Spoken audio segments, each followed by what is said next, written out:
Ok, muy buenas tardes a todos. Les damos la bienvenida a esta reunión de predicación del Evangelio. Y en el día de hoy, en esta primera parte, me gustaría que me acompañaran a Lucas. Vamos al Evangelio de Lucas, el capítulo 7, versículo 11 en adelante.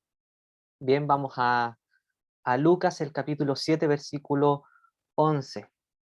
Mientras buscan el pasaje, les voy a contextualizar y les voy a comentar que este milagro acontece, de acuerdo con el evangelista Lucas, inmediatamente después de la curación del siervo del centurión.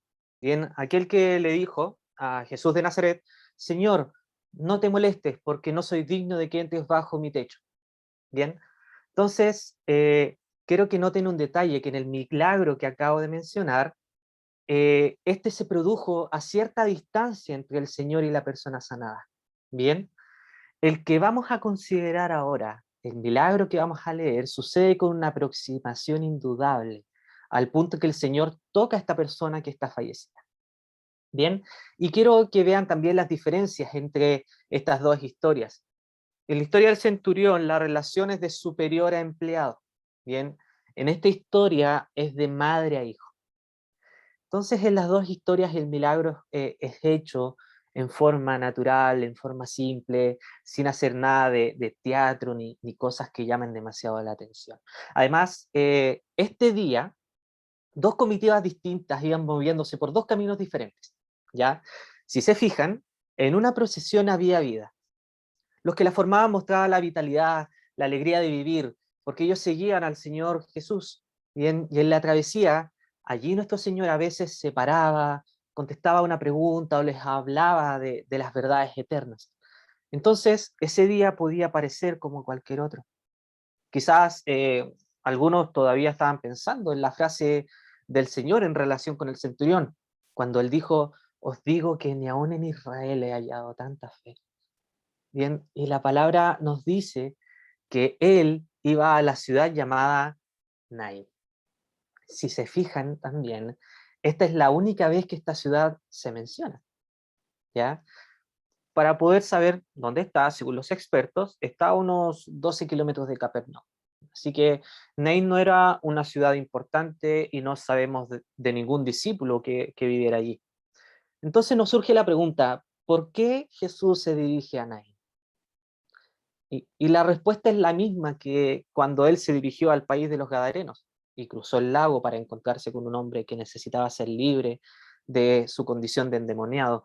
Y es la misma razón por la que en Juan 4 nos dice que al Señor Jesús le era necesario pasar por Samaria. Así que aquí le era necesario pasar por Naín. Bien, pero entonces tenemos el otro camino, donde venía otro numeroso grupo de personas. Bien, si en el grupo anterior había voces de gozo y alegría, en este había voces de dolor. Y, por supuesto, se oía el llanto desgarrador de aquellos que habían perdido a un ser muy próximo y muy querido. Y también se ve una madre, por supuesto, según la costumbre, vestida de luto por el duelo que una vez más desolaba su corazón. ¿Por qué razón? Porque antes había perdido a su esposo. Es la historia de la viuda de Naín. Y algo en su tiempo se consoló porque al menos tenía a un hijo, y ese único hijo que ahora estaba fallecido. Entonces, por supuesto, no sabemos cuál fue la enfermedad que le ocasionó la muerte. Probablemente no fue un traumatismo, porque en esos casos se suele mencionar en las historias bíblicas, pero esto no es lo importante, estimados, porque el Señor Jesús puede hacer el milagro independientemente de la enfermedad que sea. Para el médico divino no hay casos fáciles o difíciles. Él es el Todopoderoso. Él es el eterno Hijo de Dios, que, como dice la palabra, todo fue creado por medio de Él y para Él. Así que decíamos que las dos procesiones iban por distintos caminos, y aquí comienza nuestra lectura de Lucas capítulo 7, versículo 11, y dice así: aconteció después que él iba a la ciudad que se llamaba Naín, e iban con él muchos de sus discípulos y una gran multitud. Observemos con cuidado que el texto nos dice que iban con él muchos de sus discípulos. No nos dice que iban todos. Quizás esto explica el hecho de que este mensaje no esté específicamente narrado en ningún otro evangelio. Se podría argumentar que Juan solo toma milagros muy especiales para su consideración, pero volviendo a nuestra historia nos preguntamos, ¿aquí cómo es posible que Dios permita que a ciertas personas les pasen tantas cosas? La multitud que acompañaba a esta mujer sin duda lo sentía así. No, nos imaginamos que por la cantidad de edad que podía vivir las personas en ese tiempo, ella estaría rondando los 30 y tantos años. No sabemos cuánto tiempo llevaba desde la penosa pérdida de su marido. Quizás alguien habrá dicho, al menos tiene este hijo como consuelo. Muchos de los rasgos de su padre se ven en él. Sin embargo, ahora ha pasado lo que esta mujer, como cualquier madre en su inconsciente temía. Ha perdido a su único hijo. Y surge la pregunta, ¿por qué Dios permite que estas cosas sucedan? ¿Por qué Dios permite que algunas personas sufran tanto? Por supuesto, en Romanos, capítulo 8, el apóstol Pablo nos dice, y por supuesto es un tremendo consuelo, porque dice, porque considero que los padecimientos del tiempo presente no son dignos de comparar con la gloria que pronto nos ha de ser revelada. Acá no sabemos nada del estado espiritual de, de esta mujer. No sabemos si estaba como Pedro, próxima a desmayar, o como Job en medio de sus tribulaciones, donde todavía podía confiar en Dios y decir, pero yo sé que mi Redentor vive y que al final se levantará sobre el polvo. Y después que hayan deshecho esta mi piel, en mi carne, he de ver a Dios, a quien yo mismo he de ver. Lo verán mis ojos y no los de otro. Mi corazón se consume dentro de mí. Acabo de citar Job, capítulo 19. Y esta es quizás una de las expresiones más claras de la fe en la resurrección de los muertos que se halla en el Antiguo Testamento. Por supuesto está la de Abraham, cuando está a punto de sacrificar a su hijo Isaac. Así que volvamos al capítulo 7 de Lucas, versículo 12. Cuando llegó cerca de la puerta, he aquí que llevaban a enterrar a un difunto, hijo único de su madre, la cual era viuda, y había con ella mucha gente de la ciudad. Entonces, de acuerdo con la tradición local, se enterraba al muerto el mismo día en que había fallecido. No sabemos si la muerte fue inesperada. Suponemos que el joven estaba enfermo y día a día su condición empeoraba hasta que el momento en que expiró. No lo sabemos. Y un gran número de personas seguía al Señor, y aquí otra multitud acompañaba a la viuda al cementerio, mostrándole solidaridad. De pronto acontece algo inesperado, nunca antes ocurrido en esa ciudad. ¿Qué es lo que ocurre? Alguien se acerca y el evangelista nos dice, y cuando el Señor la vio, se compadeció de ella y le dijo, no llores. Y estas palabras realmente son maravillosas. ¿Por qué razón? Porque solo Él las puede decir de una forma tal que puede dar consuelo al corazón más destrozado, como el de esta mujer. El Señor la vio y se compadeció de ella. ¿Qué fue lo que vio? A una mujer que iba a enterrar a su único hijo. Vio a una mujer seguramente con sus ropas de luto que denotaban el duelo de su corazón. El rostro de una mujer que mostraba aflicción, la congoja y el desconsuelo de la madre que ha perdido a su único hijo. Cada uno de la multitud que la acompañaba podría decirle, lo siento mucho, mi sentido pésame, pero aquí aparece aquel que tiene la autoridad divina de decir, no llores. Cuando el Señor Jesús vio a esta mujer, se compadeció de ella. Y notemos que más adelante no hay mención de que ella pidiera que el milagro se produjera. Parecería que el dolor es tan profundo que sus labios no emiten ninguna palabra. Y el Señor Jesús en su ministerio en la tierra a veces hizo milagros en respuesta al pedido de la propia persona. Por ejemplo, tenemos el caso del ciego Bartimeo, que clamaba e insistía: Jesús, hijo de David, ten misericordia de mí. Y él hizo milagros respondiendo al ruego de otras personas. Por ejemplo, mencionamos al siervo del centurión. Está el caso del paralítico que fue llevado por 4 hombres delante del Señor, y la Escritura nos dice que el Señor Jesús vio la fe de ellos. Pero aquí hay uno de los tantos casos en que el milagro de misericordia se hizo sin que la persona o el familiar lo solicitara. El centurión tenía mucha fe, tanto que el Señor Jesús la ponderó diciendo: os digo que ni aún en Israel he hallado tanta fe. Al contrario de esta mujer no sabemos nada. Pero el Señor Jesús es muy misericordioso. Y vemos algo impresionante, porque es Dios quien toma la iniciativa, quien primero se dirige a nosotros. Dios quien obra en la conversión del incrédulo. El Espíritu Santo trabaja y hace su obra de convencer de pecado, de justicia y de juicio. Y yo me pregunto, ¿qué es lo que Jesús de Nazaret entonces vio en esta mujer? Nosotros podríamos ver sus ojos hinchados de tanto llorar, su rostro cubierto con un velo del luto, y su rostro apenas se podía ver también. Y yo les sugiero que el Señor Jesús vio más allá que el rostro lleno de dolor de una mujer que había perdido a su único hijo. Él vio directamente en su corazón. Por eso nos dice, cuando el Señor la vio, se compadeció de ella y le dijo: no llores. Y estimados, cuánto consuelo hay en estas palabras. Y aquí podemos distinguir 3 frases que están conectadas de una forma armoniosa. Observamos en primer lugar que el Señor Jesús la vio. No la ignoró. Y qué fácil es ignorar lo que pasa a nuestro alrededor, ¿cierto?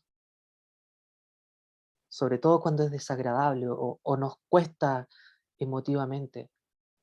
Pero el Señor Jesús, mientras anduvo en este mundo, siempre fue sensible a la necesidad. Él vio al ciego de nacimiento que se había pasado toda su vida pidiendo limosna, y que algunos quizás pensarían que era parte del paisaje, algo así como parte de la estructura arquitectónica del templo, y ahí estaba el ciego.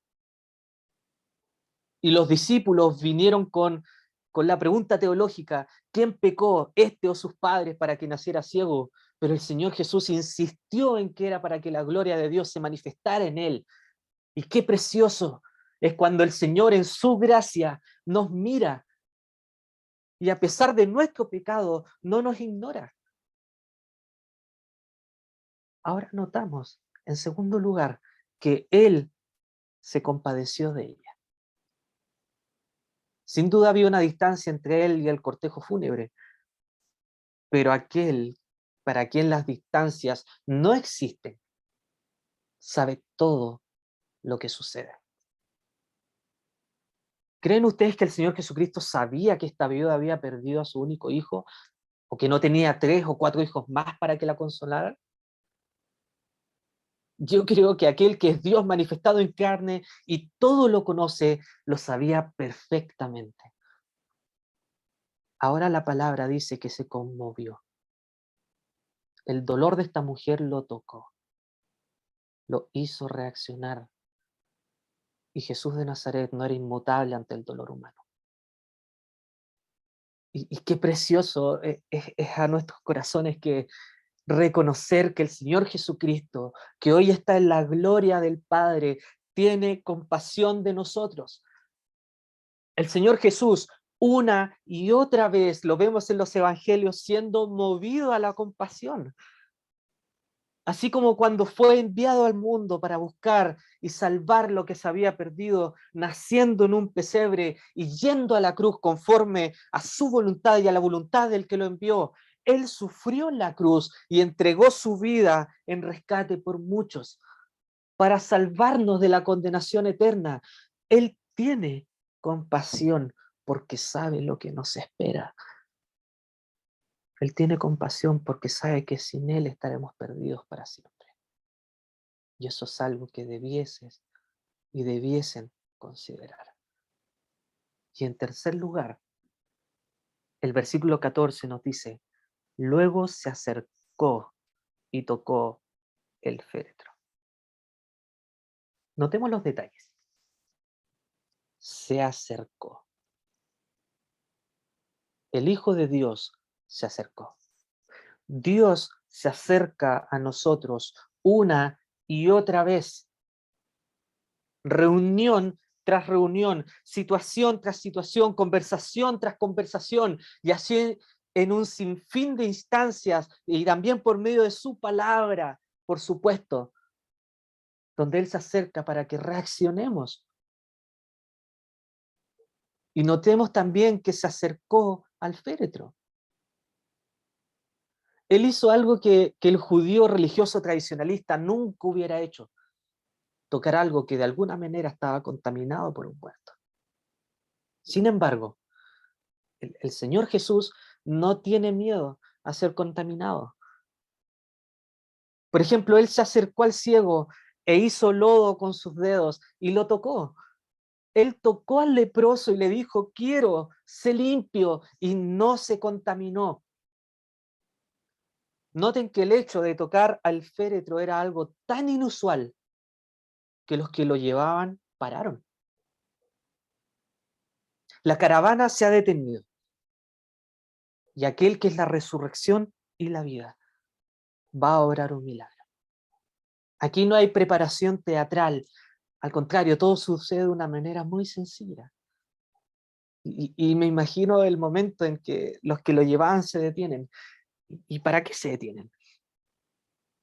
Aquí el Señor podrá hacer algo en esta situación de esperanza. Y entonces vemos el versículo 14, la segunda parte del versículo, y dice, joven, con voz firme, joven, a ti te digo, levántate. Entonces se incorporó el que había muerto y comenzó a hablar y lo dio a su madre. Al parecer los judíos no usaban ataúdes como nosotros. Las escrituras no nos dicen qué dijo el joven, ni lo que vio en esas horas que estuvo bajo el poder de la muerte. Notemos que la escritura dice, lo entregó a su madre. La palabra de Dios guarda silencio ante una escena sin duda tremendamente conmovedora. Los ojos de todos los que están presentes no lo pueden creer. El joven está vivo y el Señor se lo entrega a su madre. Y qué precioso, estimados hermanos, es para nuestros corazones el saber que un día los féretros de los creyentes quedarán vacíos. La Escritura nos dice en 1 Tesalonicenses 4, porque si creemos que Jesús murió y resucitó, de la misma manera Dios traerá por medio de Jesús y con él a los que han dormido. Pues os decimos esto por la palabra del Señor, nosotros que vivimos, que hemos quedado hasta la venida del Señor, de ninguna manera precederemos a los que ya durmieron. ¿Y esto por qué ocurre? ¿Por qué va a ocurrir esto? Porque uno murió para salvarnos. Uno que fue a la cruz y en nuestro lugar toma nuestros pecados. Como decía el coro del inicio, hubo un intercambio. Hubo un intercambio donde Él, que es sin pecado, toma nuestro lugar en la cruz, carga con nuestros pecados y la ira de Dios cae sobre Él. Allí son pagados para que nosotros tengamos vida. Y así como esta viuda de esta historia estábamos sin esperanza, nadie podía hacer algo frente a la muerte, menos el joven que estaba muerto, porque claramente no podía reaccionar frente a su situación. Así el pecador está incapacitado para arreglar su condición frente a Dios.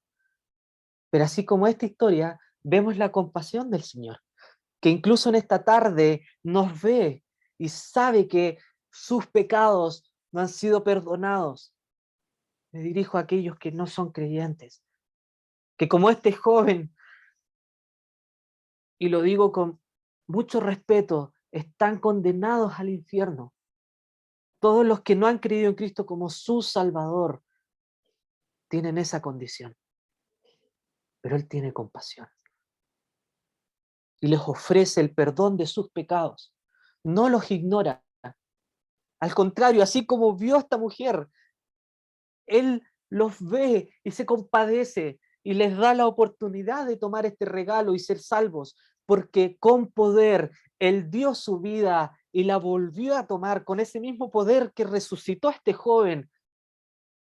Él dio su vida y la vuelve a tomar porque Él en esa cruz pagó todos nuestros pecados, murió y resucitó al tercer día conforme a las Escrituras y con ese mismo poder está dispuesto a salvar. Y en esta tarde cualquier alma puede pasar de muerte a vida si acude a Cristo y pide por salvación. La palabra de Dios nos dice que Dios quiere que todos sean salvos y vengan al conocimiento de la verdad. Es por eso que les digo que vean todo lo que hemos visto en esta tarde, en esta primera parte. No esperen salvarse por sí mismos. Es imposible. Solo Cristo puede salvar, solo Él puede dar perdón, solo Él nos puede liberar, romper las cadenas de la muerte. Él es el único que puede hacerlo. Y es por eso que les digo, si creen en Él y lo aceptan como su Salvador, serán salvos. Que el Señor bendiga su palabra en esta tarde.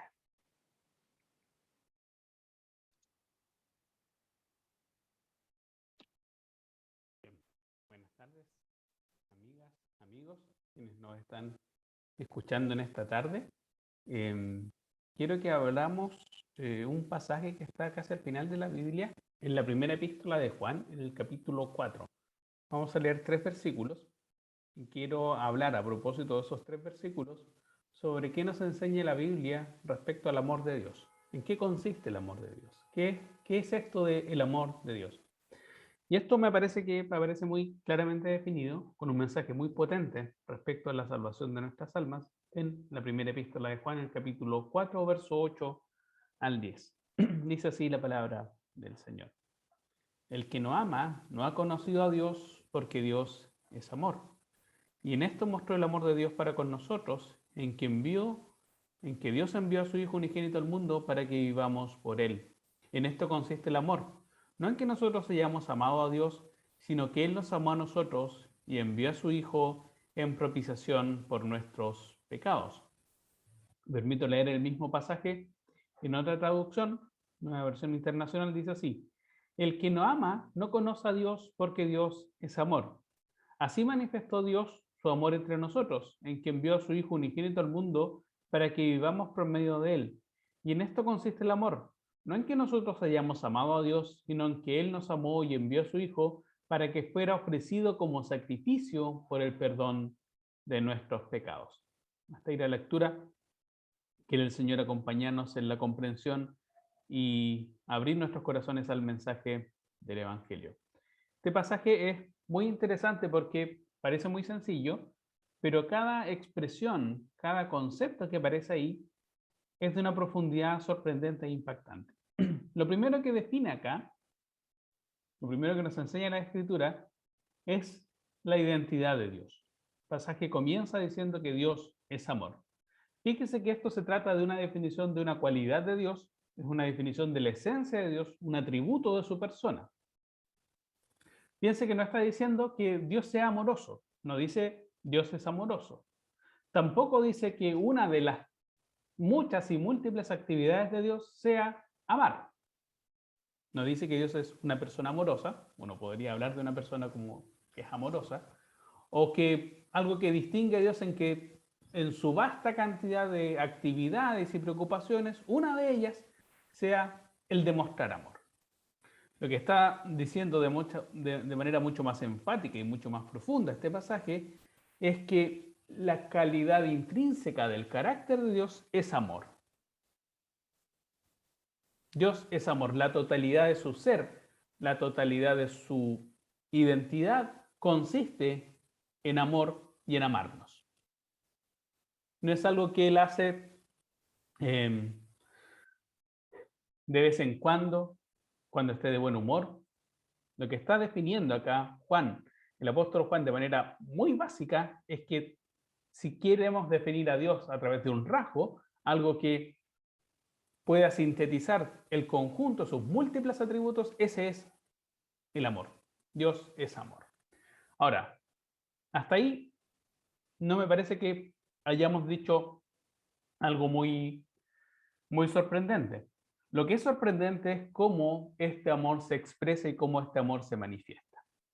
De aquí comienza el Evangelio. Aquí comienza el despliegue del Evangelio y por eso el Evangelio es una buena noticia. No solamente nos está diciendo Juan acá que la identidad profunda de Dios consiste en el amor, sino añade que es un amor que se caracteriza sobre todo por manifestarse, por volverse evidente, por revelarse. No es un amor que se queda oculto, no es un amor que se queda guardado dentro del corazón de Dios, sino que es un amor que tiene toda una fuerza que lo compele a expresarse, a salir fuera, llamémoslo así, de la persona de Dios.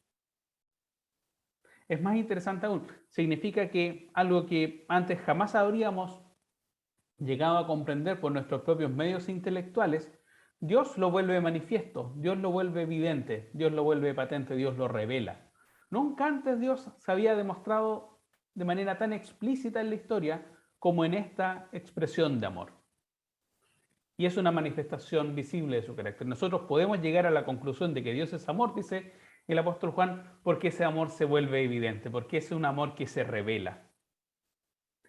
Y esto nos lleva también a otra gran diferencia entre el amor de Dios y nuestro amor. No es un amor retórico, no es un amor de palabra, no es un amor de sentimientos, no es un amor sentimentalista del 14 de febrero. Es un amor que se encarna en hechos. Es un amor que está impulsado a la acción. Es un amor cuya finalidad primordial no es tanto la satisfacción de mis propios deseos, beneficiarme a mí mismo, sino el bienestar de otro. El objeto del amor de Dios somos, sorprendentemente, nosotros. ¿Y cómo uno puede cuantificar el amor de Dios? Uno a veces cuando es chiquitito dice, yo amo a mi mamá o a mi esposo, del 1 al 10, ¿cuánto me amo? Mire, acá el rasero del amor de Dios es impresionante. Hemos visto que es un amor que se expresa, pero se expresa en un hecho histórico, concreto, impactante. Dios envió a su Hijo unigénito. Ese es el nivel del amor de Dios, ese es el rasero, esa es la medida donde se expresa como en ningún otro episodio en toda la historia humana el amor de Dios. Dios envió a su Hijo unigénito. Su Hijo unigénito quiere decir varias cosas, no solamente tiene que ver con uno, como singular, es el único Hijo de Dios, sino más que es el más importante, es el único en su clase. No hay otro que se le asemeje. Es irreemplazable. Es el más importante, es el irreemplazable. No hay ningún otro como el Hijo de Dios, el único Hijo de Dios. Es una de las personas de la Trinidad. Dicho de otra manera, Dios para demostrar su amor no envía a un tercero, no envía un emisario, no manda un intermediario. No es como un gran jefe que para hacer algo desagradable manda, todos los conocemos en algunos trabajos, manda a un mensajero, a un junior. Generalmente uno delega las cosas que en realidad no le interesa hacer en alguien de menor posición. Hacer trámites que no. En realidad lo que está diciendo la escritura acá es que Dios ni más ni menos manda al Hijo que concentra todo su amor, toda su aprobación, ese Hijo que es único, que es irreemplazable, que no hay nadie como Él, y lo envía a una tarea que es lo manda a un mundo que es profundamente hostil. No es que el Padre envía a su Hijo a un mundo que lo va a recibir con los brazos abiertos y que le va a expresar su amor y su cariño, y que va a encontrar una gran recepción a su mensaje. El Evangelio según Juan, en el capítulo 1, parte constatando una cosa que nos debería dejar en shock.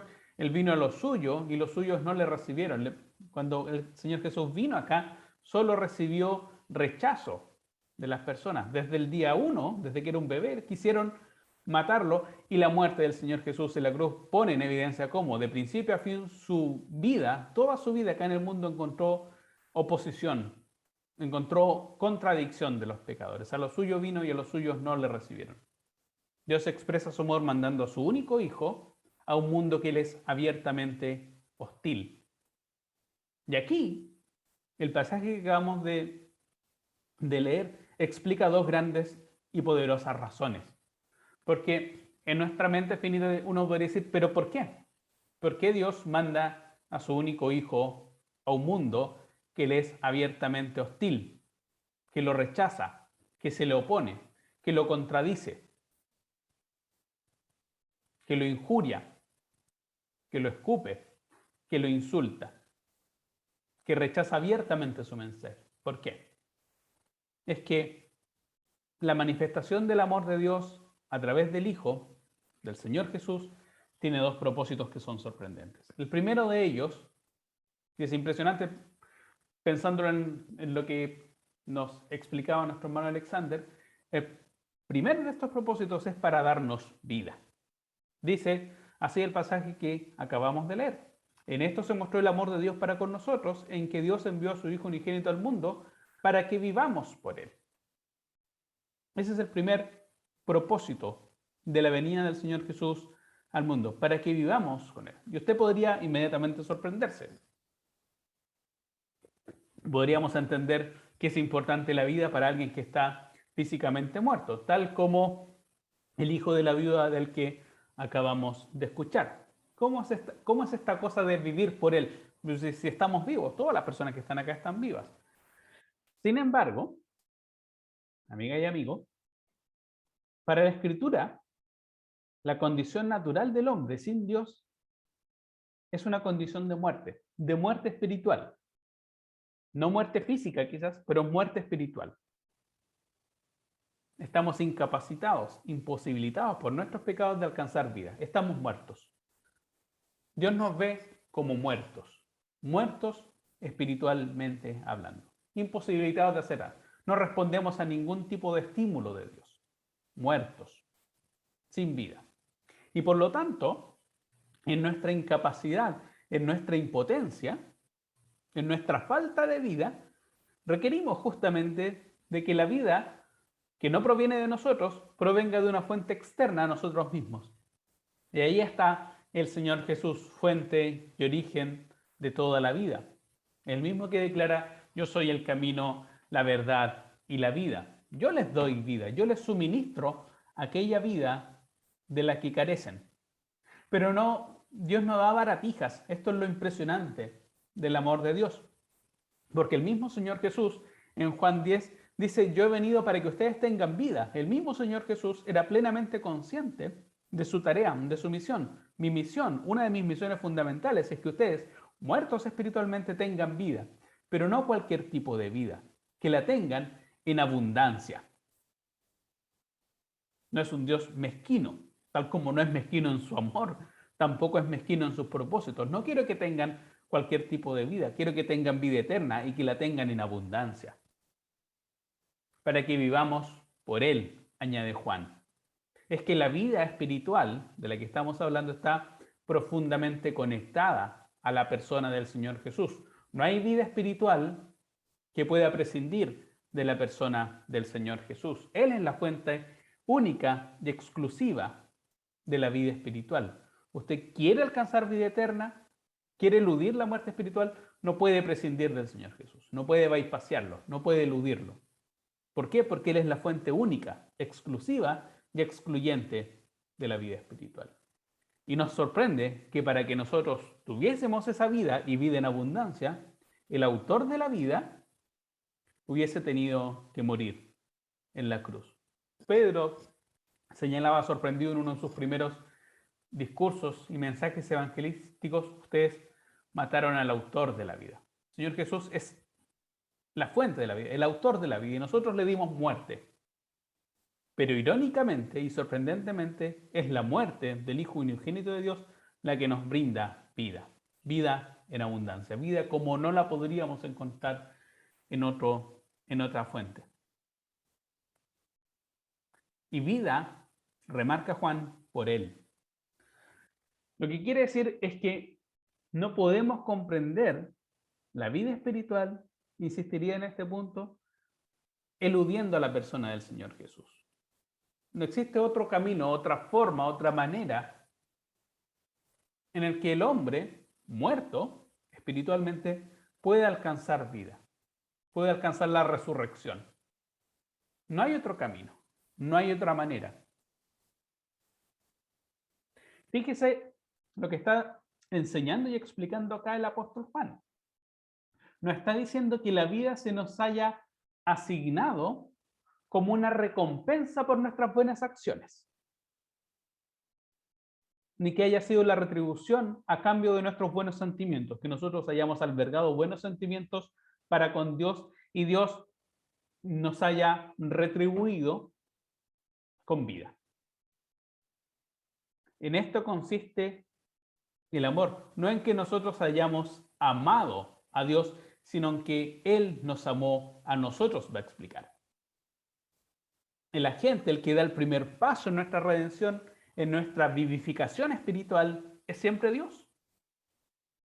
Es Él actuando, no en consonancia a nuestra respuesta. Capítulo 4 de Juan va a decirlo de manera más clara. Nosotros le amamos porque Él nos amó primero.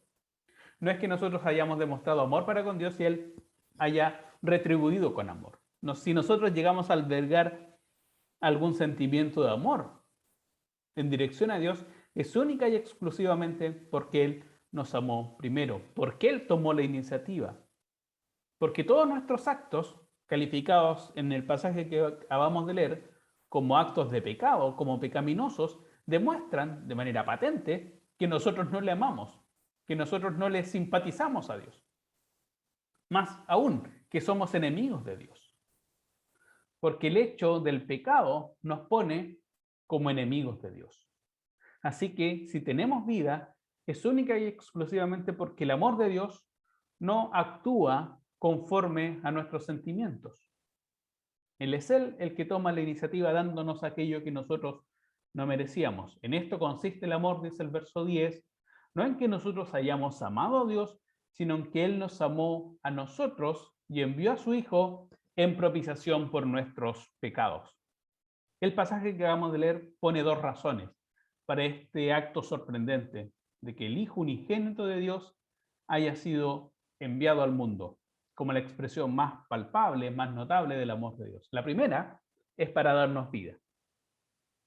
La segunda, lo aclara el versículo 10, Dios envió a su Hijo en propiciación por nuestros pecados. Y siendo muy honestos, tanto usted como yo estamos en esta situación. De hecho, si estamos tan necesitados de vida espiritual, es justamente porque somos pecadores. Es el pecado lo que nos quita la vida espiritual. Es el pecado la causa de nuestra muerte. Somos declarados muertos espiritualmente a causa del pecado. Y por lo tanto, antes que darnos vida, hay que atacar de raíz, podríamos decirlo así, aquella causa que no solamente nos pone en una situación de muerte espiritual, sino que también nos pone como enemigos de Dios. Esto es lo sorprendente. Dios muestra su amor para con nosotros, dice el apóstol Pablo, en que siendo aún pecadores, Cristo murió por nosotros. Dios no nos ama como retribución a nuestro buen comportamiento o a nuestros buenos sentimientos. Desde el momento en que todos nosotros somos pecadores, para amarnos o para expresar ese amor, Dios tiene que atacar de raíz el problema del pecado y lo hace de una manera sorprendente, a través de lo que la Escritura acá llama propiciación. Por eso al inicio había leído otra traducción. ¿Qué es esto de propiciación? Otra versión dice así: en esto consiste el amor, no en que nosotros hayamos amado a Dios, sino en que Él nos amó y envió a su Hijo para que fuera ofrecido como sacrificio por el perdón de nuestros pecados. ¿Qué es propiciación? Un sacrificio por el perdón de los pecados. Acá Juan está tomando imágenes de la cultura ritual del pueblo de Israel en el Antiguo Testamento, donde para aplacar la ira de Dios a causa del pecado tenía que ofrecerse un sacrificio, un cordero sin mancha, impecable. Y eso, ese sacrificio de una víctima inocente por los pecados del pueblo, aplacaba la ira de Dios. Y esto es impresionante. Cuando hablamos de que Dios es amor, y decíamos que Dios es amor, pero no significa que Dios sea un Dios amoroso, un Dios que al final de nuestros días Él diga, me da pena castigarlo, así que vamos a hacer un gran perdonazo y los vamos a mandar a todos al cielo porque yo soy tan bueno como... No. Estamos distorsionando el concepto de amor. Porque así como la Biblia define que Dios es amor, también la Biblia define que el otro atributo de Dios que sintetiza y engloba toda su identidad es la santidad. Dios no solamente es amor, sino que Dios también es santo. Y eso significa que no hay pecado en su presencia. Nuestros pecados no pueden estar en presencia de Dios. Por eso era tan importante la venida del Señor Jesús acá, para darnos vida, derrotando la causa profunda de nuestra muerte espiritual, que es el pecado. Pero al mismo tiempo, porque con pecado no podemos estar en presencia de un Dios santo. Nuestros pecados nos alejan de Dios y nos ponen como enemigos de Dios. De manera tal que el Señor Jesús viene a hacer algo que ninguno de nosotros podía hacer, solucionar el problema del pecado. Nosotros, como personas pecadoras, yo con todas mis limitaciones no puedo alcanzar a través de la abstinencia ni algún método de ascetismo o cumpliendo estrictamente cierta legislación, no puedo alcanzar la santidad ni la virtud. Se requiere el sacrificio, en el lenguaje que está utilizando Juan, de alguien justo, de alguien perfecto, de alguien sin pecado. Y en el capítulo 2, versículo 1, se ha definido a Jesucristo como el justo. El único que puede presentar su justicia delante del Padre sin temor a ser fulminado, del único del quien los cielos se han abierto para expresar este es mi Hijo amado, en quien tengo toda complacencia, es el Señor Jesús. Irónicamente, el único hombre perfecto, íntegro, santo, justo, fue colgado en la cruz como el peor de los pecadores, para que nosotros, los peores de los pecadores, muertos en delitos y pecados, pudiésemos ser revestidos con su justicia. Y la ira de Dios que estaba contra nosotros a causa de nuestros pecados ha sido aplacada. ¿Por qué? Porque se requirió una víctima sacrificial. Tal como los corderos en el Antiguo Testamento, en estas ofrendas rituales para aplacar la ira de Dios y satisfacer su justicia y su santidad, en la cruz del Calvario el Señor Jesús era esa ofrenda por el pecado, un sacrificio perfecto e irrepetible. El autor de los Hebreos dice, nunca más, una y a la vez, perfecto para siempre. Bastó solo una vez para que ese sacrificio, el único sacrificio del único justo, bastase para solucionar el tema del pecado. Así explica la Biblia el amor de Dios. Dios es amor. Y porque Dios es amor, su corazón ha sido movido para rescatarnos a nosotros, muertos y pecadores. Así nos ve Dios, antes de conocerlo a Él, antes de abrir nuestro corazón por fe y aceptar el sacrificio del Señor Jesús como nuestro Salvador. Dios nos ve con dos atributos, muertos y pecadores.